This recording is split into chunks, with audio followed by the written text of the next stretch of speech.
Here with boxing and MMA trainer. Necessities, pure life. I love it.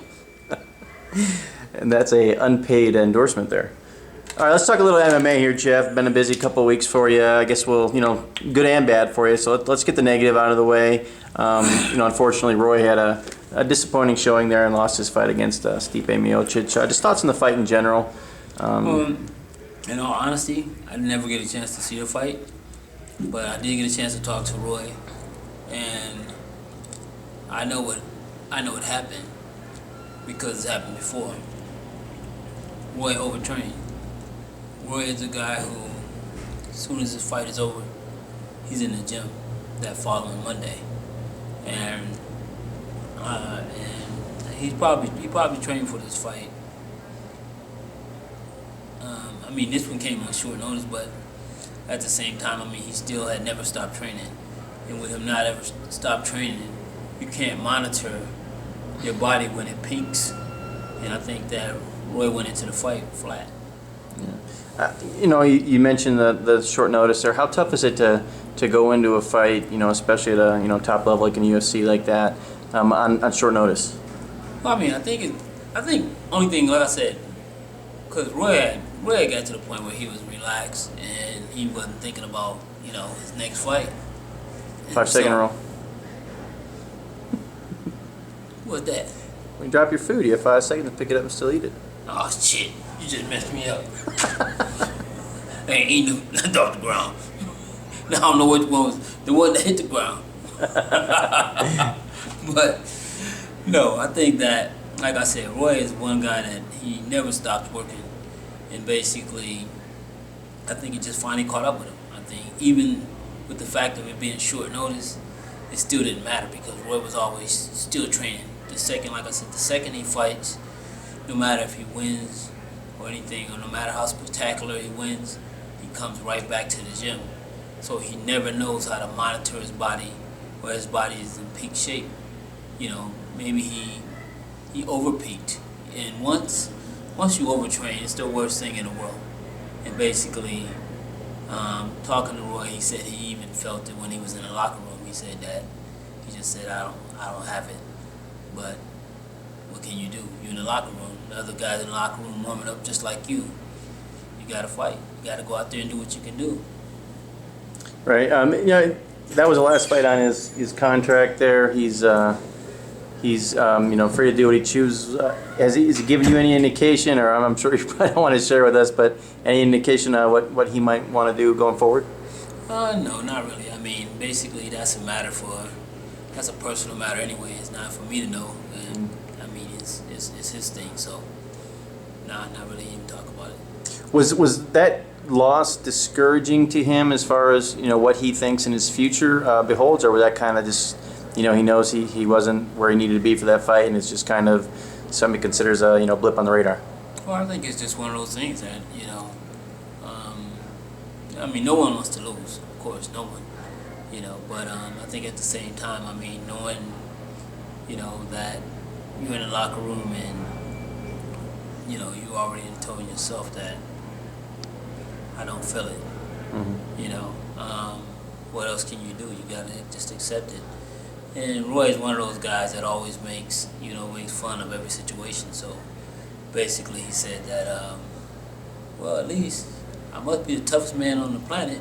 I took more punches with anybody in the world without going down. So. Yeah, he set the UFC record for most shots absorbed. Yeah. Yeah. So basically, he made fun of it, but at the same time, of course, I can see that he's a little down on himself, but that's expected. What would you like to see him do going forward if you were guiding him? Well, I don't know. I don't know anything about the UFC or Bellator or anything. All I do is train these guys, so that's not my decision to make. All right, well, let's move on to more positive things. The better side of it. A couple days later, you had Bellator 96, Ryan Martinez and King Mo fighting on that card. First of all, let's talk a little bit about Ryan. How far, you haven't been with him that long, but how far has he come in just the time you've been with him? Because he kind of came from nowhere, and all of a sudden he's got quite a bit of buzz around him based on his last two performances. Well, I think the thing with Ryan is a guy who, that's my phone going off. Jeez. Popular. Wow. Oh, shoot. Wait, I can zoom that. Let's see. I could see that with this camera. Let's put that down there. Okay. What was the question? Just your thoughts on Ryan, how far he's come since, at least since he's been working with you that you've seen. Well, I mean, I think that, Ryan's come a long way in a short time. He's a guy who thirsts for knowledge. He's the first guy in the gym, always ready to work. Even on my off days, Ryan say, "Look, you want to work?" I say, "No, I want to break too." But, he's a great guy, a very, very, humble guy, appreciative of everything that everybody does for him. He's not one of those guys that thinks that he's done anything, on his own, and then, he's poking his chest out that, I did all this. No, Ryan's a great guy. Ryan, he makes sure that he gives his sponsors credit and everybody that's a part of his team credit. I know you're not really entrenched in the MMA world there as far as the, the media and just general talk, but do you think that he's still not getting the credit that he deserves for what he's done? I mean, I think that, maybe it's just because he's new on the scene, but I think that, for the short time that he's been back on the scene, I mean, he's only had 2 fights, but I mean, they both were spectacular. So, I mean, eventually, you're going to have to give him his praise, whether you want to or not, if he continues to, do what he's doing. Right. And, just from your standpoint, people know you with King Mo and with Roy Nelson, but, how's it been, working with him? How's it affected you, just, your relationship with him? No, I mean, I have a great relationship with Ryan. I mean, great relationship. I mean, actually, this time, when we went down for the fights, me and him actually were roommates. So, got a chance to see him, in a different light, and like I said, very humble guy, and one thing I like about him, he's also very confident. He has tremendous belief in himself, and I think that, he's gonna make his mark. I mean, he's a guy who took a fight 2 hours, 2 hours right before the weigh-in.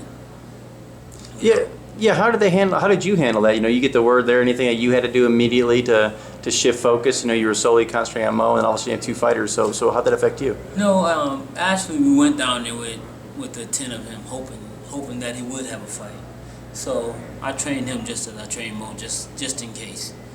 So I mean, we were pretty much prepared, and the only thing is that, he had to, they have their weight limit. 265 is the limit, and it's funny because I don't know how these guys do it, but him and Mo both, they had really good meals the night before the fight, and I'm like, I don't know how y'all gonna make weight. And I mean, I guess they both got together and they ran and did whatever was necessary to make the weight. So, I mean, and Ryan, like I said, he didn't find out about himself actually being chosen to fight until 2 hours right before the weigh-in.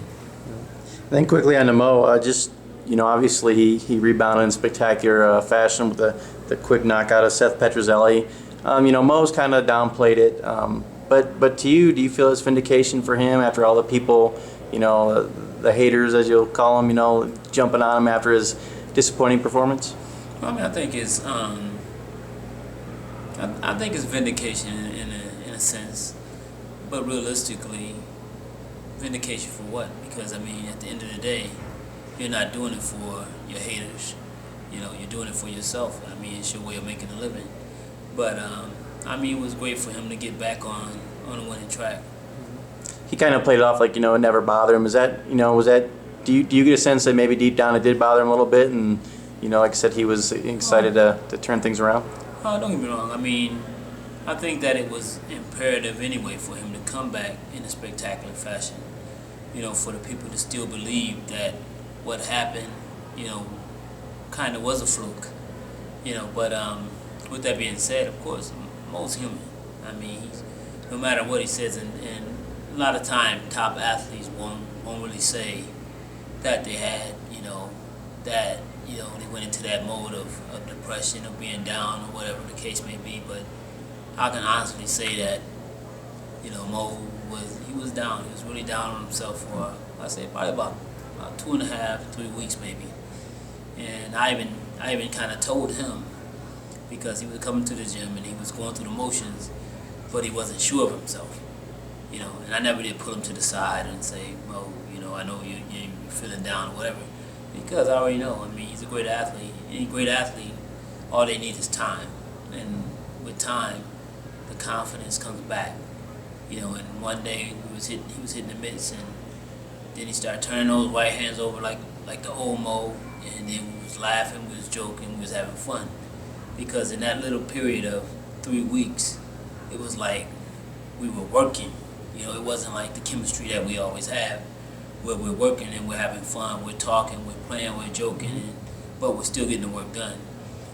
For those first 3 weeks, it was more like me trying to teach a guy that already knows what to do, but I'm really dealing with him with kid gloves, because now, because of what happened, he's questioning himself about everything.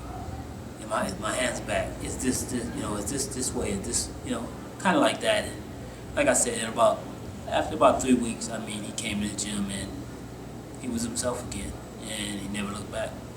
And there's 2 more quick questions. Just talk about that punch. Did you see that coming? And just what'd you think, being that close to it? Well, we had talked about a little bit, before the fight that, Mo, you're a world-class wrestler. You're not a world-class boxer. You may be the best boxer in MMA, but still, you're not world-class. And with that being said, Mo, he trusted his own instincts this time around, and because he wanted to box, but he said that he found himself about to load up because he really wanted to hurt this guy bad. So rather than get caught up in throwing big punches in with the possibility of something else happening, he took the guy down, and once he took him down, the fight was over. Do you feel like you've become more well-versed in MMA at all since you've been working with these guys? Yeah, I know what a sidebar is. Sidebar? Crossbar. Some kind of bar. All right, we'll leave it at that. All right, let me